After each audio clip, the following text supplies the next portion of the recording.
নমস্কার, কেমন আছেন সবাই? শিল্পী লাইফস্টাইলে সবাইকে স্বাগত জানাই একটা নতুন ব্লগে। তো আজকে ব্লগটা হচ্ছে আমরা কোথায় যাচ্ছি না যাচ্ছি সবটাই তোমাদের সাথে শেয়ার করব।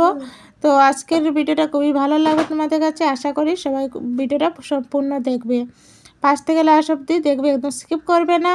তো আমরা আজকে হচ্ছে রবিবার, তো রবিবারে সবাই আমরা একটু ঘুরতে বেরিয়েছি। তো কোথায় যাচ্ছি, তো চলো বন্ধুরা ভিডিওটা শুরু করি। তো বাড়ি থেকে বেরিয়েই অনেকটা দূর গিয়েছিলাম, তারপর রাস্তার সাইডে দেখতে পেলাম যে এখানে অনেকটা জল জমেছিল। কয়েকদিন আগে প্রচুর জল মানে বৃষ্টি দিয়েছিল, তাই জন্য এখানে জল জমে গেছিলো। তো এখানে আমরা গাড়ি থামিয়ে দেখতে কী জন্য এখানে মানে এত লোকজন জড়ো হলো তাই দেখতে গিয়েছিলাম। কিন্তু এখানে নৌকা বানিয়ে সবাই মাছ ধরবে, তো এগুলো মানে আলোচনা করছিল এরা। তো এখান থেকে আমরা বেরিয়ে তারপর আমরা চলে গেছিলাম সাই বাবার মন্দিরে। তো সাই বাবার মন্দিরে এখানে গিয়ে আমরা এই যে দেখতে পাচ্ছ যে সাই বাবা আমাদের বিবেকানন্দ যে কত সালে জন্মগ্রহণ করেছেন, কোথায় থাকতেন, সব কিছু মানে এখানে লেখা আছে। তো এখানে 10 টাকা করে প্রত্যেকজনের নিয়েছে। তো টিকিট কাটার পরে এই মন্দিরটার ভিতরে ঢুকলাম। বন্ধুরা কী বলবো, মানে মানে এই যে এইটা হচ্ছে ফার্স্ট থেকে শুরু হয়েছে, কত সালে স্বামী বিবেকানন্দ জন্মগ্রহণ করেছিলেন, কোথায় ছিলেন, কি করতেন, সব কিছু এখানে লেখা ছিল। তো এগুলো দেখো তোমাদের সাথে শেয়ার করে দিলাম। অনেকগুলো মানে প্রত্যেকটা ঘরের ভিতরে শুধু ওইগুলোই লেখা, স্বামী বিবেকানন্দের কথাগুলো লেখা আছে। আর খুবই মানে এখানে মানে আস্তে আস্তে গানও চলছিল, কিন্তু গানটা আমি দিলাম না কারণ কপিরাইট চলে আসতে পারে, তাই জন্য তোমাদের সাথে আর গানটা আমি অ্যাড করলাম না। তো খুবই ভালো লাগছিলো মন্দিরটার ভিতরে গিয়ে। দেখো স্বামী বিবেকানন্দ এই যে দেখতেই পাচ্ছ যে স্বামী বিবেকানন্দ কত সালে যে জন্মগ্রহণ সব কিছু আছে এখানে লেখা।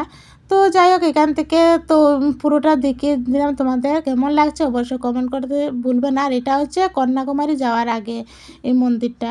তো কন্যাকুমারী অনেক সুন্দর সুন্দর কিন্তু জায়গা আছে দেখার মতো, যারা জানো তারা অবশ্যই এই মন্দিরগুলো ঘুরে আসবে।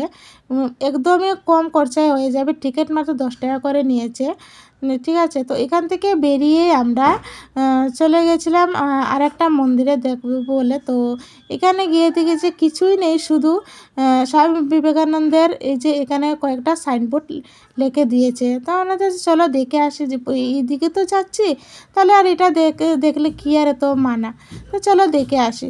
তো আমরা কী করলাম যে এখানে গিয়ে এই যে দেখতে পেলাম যে এখানে স্বামী বিবেকানন্দর মানে ছোট্ট ছোট্ট করে এখানে যে পুরোটা যে বোর্ডটা দিয়েছে, এই বোর্ডের মাঝে তো এখানে যে ছোটো ছোটো করে লেখাটা দেখতে পাচ্ছ, এখানে স্বামী বিবেকানন্দর কথা লেখা আছে। তো এখান থেকে আমরা বেরিয়ে আবারও চলে যাচ্ছি আরেকটা মন্দিরে যাব বলে। তো আরেকটা মন্দিরে যাবো, তো বলো যে তোমার সাথে এই দৃশ্যটাও কেমন লাগছে অবশ্যই কমেন্ট করতে ভুলবে না, কমেন্টে জানিয়ে দিবে কেমন লাগছে। বন্ধুরা আমার এই ভিডিও রেসিপি তোমাদের কাছে কেমন লাগে কমেন্টে জানাবে। তোমাদের একটা কমেন্টে আমাদের আগ্রহটা আরও বাড়িয়ে দেয়, যে আর নতুন করে ভিডিও বানাই বা নতুন করে তোমাদের সাথে কথা বলি। হ্যাঁ ঠিক আছে। তো এবার এখান থেকে বেরিয়ে ডাইরেক্ট আমরা চলে আরেকটা মন্দিরে যাবো ভাবছিলাম। তো এখানে যেতে যেতে আমরা একটু লেট হয়ে গেছিলো, তাই জন্য এখানে যেতে পেলাম না, আবার 4টার দিকে খুলবে, তখন তোমাদের সাথে ওই মন্দিরটা শেয়ার করব। তো এবার আমরা চলে গেছিলাম কন্যাকুমারী। তো কন্যাকুমারী গিয়ে তোমাদের দাদাভাই পাশের রুমের দাদা সবাই স্নান করেছিল, তো আমরা স্নান করিনি, যেহেতু এখানে কাপড় চেঞ্জ করতে অনেকটা মুশকিল আছে। তো ওর একটা দূরে গিয়ে কাপড় চেঞ্জ করতে হয়, তারপরে অনেক ঝামেলা। আমি বুঝি কি যে স্নান টান করলে হয়তো খুশিতে স্নান টান করে নিলাম, তারপরে এই জামা টামা চেঞ্জ করা তো অনেকটা মুশকিল হয়ে যায় আমার কাছে। এই জন্য তো আমি মানে এতটাও আমার ভালো লাগে না এদিকে সেদিকে গিয়ে স্নান টান করা। তো যাই হোক, তো এরা তো স্নান করছিল। আর এই যে দেখতে পাচ্ছ আমাদের সেই স্বামী বিবেকানন্দের মন্দির, এই যে এখানে আছেন আমাদের স্বামী বিবেকানন্দ। আর এটা হচ্ছে সমুদ্রের মাঝখানে বোট চলে ওই মন্দিরে যেতে হয়। তো আমি তো প্রথমবার গিয়েছিলাম, তখন আমি ইউটিউব চ্যানেল খুলিনি। তো যখন আমি যদি যাই সমুদ্রের মাঝখানে এই মন্দিরটা দেখতে, তোমাদেরকে অবশ্যই আমি শেয়ার করে দিব। তো এবার এটা হচ্ছে পুরোটা মানে বাইর, তো বাইরে থেকে তোমাদেরকে দেখিয়ে দিলাম যে এই মন্দিরটা খুবই সুন্দর বন্ধুরা মন্দিরটা, কি বলবো, যারা তামিলনাড়ুতে আছো বা তামিলনাড়ুর কাছাকাছি যারা আছো তারা অবশ্যই এই মন্দিরটা এসে ঘুরে যাবে। আর এদিকে দেখতে পাচ্ছ এখানে হচ্ছে মাছের আড়ত। তো এখানে সবাই মাছ ধরে সমুদ্র থেকে বড় বড় নৌকা নিয়ে মাঝখান থেকে গিয়ে মাছ ধরে আনে। তো তো এগুলো, তো এখানে যে এই যে নৌকাগুলো এখান দিয়ে এরা মাছ ধরে আনে, তো এটাও তোমাদের সাথে আমি শেয়ার করে দিলাম। তো তারপরে এই যে আমিও তোমাদের সাথে শেয়ার হয়ে গেলাম। এই যে তারপরে এখানে গিয়ে অনেকটা রিলস বানিয়েছিলাম, আমার ইনস্টাগ্রামে গিয়ে তোমরা দেখতে পারো এই রিলসটা। তো এখানে রিলস বানিয়েছি, ফটো উঠেছি, বেশ সুন্দর কিন্তু ফটোটা এসেছিলো, কি বলবো, অনেক সুন্দর এসেছিলো। তো এবার আমরা এখান থেকে বেরিয়ে এখানে অনেকক্ষণ মানে টাইম পাস করেছি, যেহেতু আমরা ওই মন্দিরে যাব তাই জন্য এখানে অনেকটা টাইম নষ্ট করেছি, যাতে ওই মন্দিরটা যাওয়ার একটা টাইম চলে আসে। তো এবার আজকে জানো বন্ধুরা, আমরা 3টা মন্দিরে গিয়েছিলাম, একদিনে আমরা 3টা মন্দির ঘুরিয়েছি।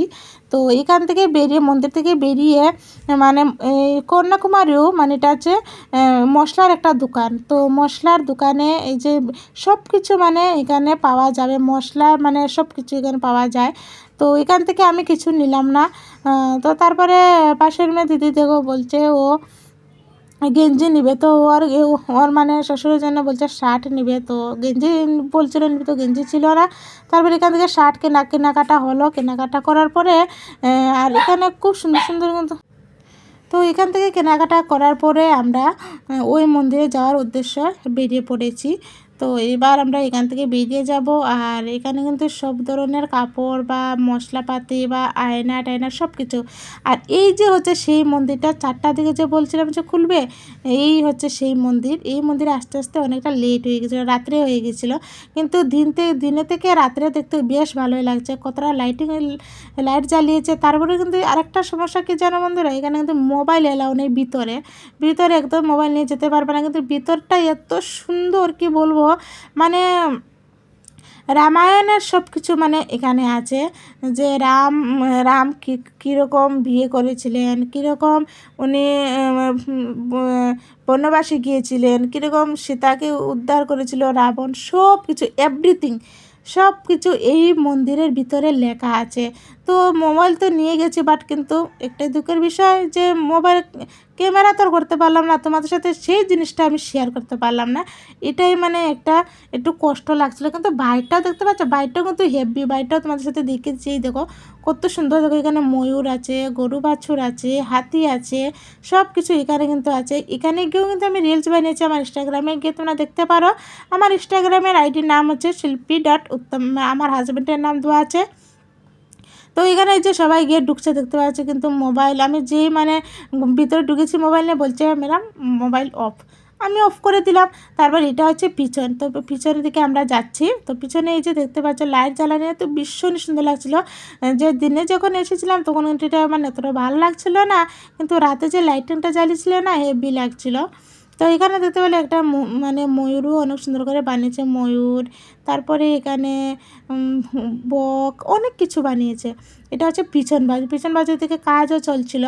তো আমরা এই যে আমি যাচ্ছি, আর এখানে তো সবসময় মানে পায়ে পরিষ্কার করে মানে মন্দিরটার আগে অনেক লোকজন আছে, একদম নিস্তব্ধ নিরায় শান্ত একটা জায়গা, খুবই ভালো লাগছিলো মন্দিরটি, মানে এই মন্দিরটার ভিতরে গিয়ে খুবই ভালো লাগছিলো। তো সবসময় সাফ সুতরা করে রাখে, এখানে দেখতে পেলে যে ঘর মোচার সব কিছু এখানে আছে। আর এদিকে দেখো কত সুন্দর করে ঠাকুর বানিয়ে রেখেছে, বেশ ভালোই লাগছে আমার কাছে। তোমাদের কাছে কেমন লাগছে কমেন্টে অবশ্যই বন্ধুরা জানাবে, ঠিক আছে। তো এখানেও দেখতে পাচ্ছি সুন্দর 2টা ময়ূর বানিয়ে রেখেছে। তো এখানেও কয়েকটা ফটো উঠিয়েছিলাম।